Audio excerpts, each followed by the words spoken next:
I'm Alex, and welcome to MindLifeWeekly. If you're new to this channel, feel free to subscribe for simple psychology for life. Today, in our two-part series, you will learn the difference between ego and self-esteem. Now, let's begin. The ego versus true self-esteem. We often confuse the words self-esteem and ego. Ego is misconstrued for being self-esteem when really it's not. Let's first understand the difference between these terminologies. Self-esteem is when you work towards self-growth and your personal worth. What needs to be also clearly highlighted here is that it doesn't come at the cost of hurting any other person's respect for their own self. At any point, if your self-esteem puts down others, it has turned into ego. Have you ever felt superior at the expense of others? Have you contemplated over this thin line that exists between the two? Well, that's ego. If you've breached that limit, work yourself through to be back at what is rightly your self-esteem. The fragile ego versus the authentic self.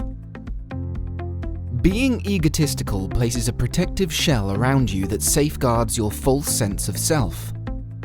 The cracking in the shell will lead you feeling vulnerable and quite defensive about yourself.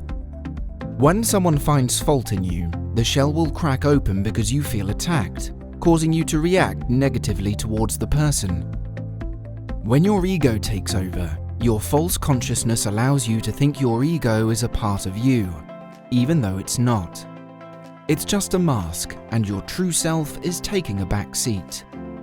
On the contrary, your real self-esteem would allow for you to make peace with yourself and reveal the real you because you'll smile when you're being critiqued. We go unbothered by such critiques because our true self-esteem filters out what's not right for us. With ego, every remark would instill fear of character traits that we don't like to hear about ourselves. It saddens one to their core to see that people easily pass remarks on to others whilst having zero tolerance when it comes to themselves.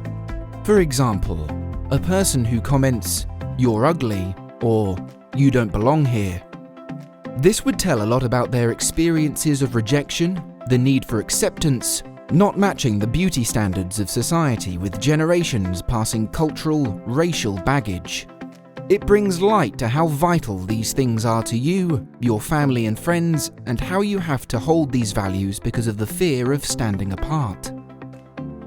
Critics also show the stemming of their vulnerabilities which led to their false and breakable selves and how their egos have prolonged for such a long period. Their false self allows them to criticize others while not realizing it was themselves who had suffered. It would shatter them to their core. The false personality, the mask. Even though people have incredibly high reactive tendencies when their egotistical self is questioned, this comes mainly from how they've been living behind a mask that allows their false self-esteem to demean others and attack another's true self-esteem. The psychological behavior explains that they do so in order to validate themselves fully by having more and seeing themselves with higher superiority. This comparative stance of a false personality is what has led them to being protective and alert of just their own interests and well-being. The truth about you. With so much to contemplate about, with so much confusion, with everything falling in the grey zone, with a thin line to differentiate between something real and false, have you ever wondered where the truth about you lies? The truth about you is fairly straightforward. Self-esteem is independent of ego. Your value and self-esteem do not come in line with your false shell and ego. Your real self-respect and self-worth doesn't require anyone's validation. It is a part of you. You must line up with your genuine personality instead of giving room to your falsely lined up thoughts of what self-worth should be like. In cooperating with others within your ideas of worth, don't trigger their emotions to continue this long chain. Be fearless when you break your false personality because there's a better and real you waiting to come outside and brighten up the world. As hard as it may seem, it is crucial to be the change, so it sets you free from the shackles of others' admiration and the scars of being unapproved. Let go of your mask and unleash yourself authentically. Being aligned with your true self-esteem sets you free from the cycle of attacking or getting attacked. It frees you from toxic relationships that are corrupting you. It makes you grow and confine to real bonds where there's genuineness and care for the greater good of everyone. There's regard for one's sensitivity, weaknesses, and traumas that must be upheld.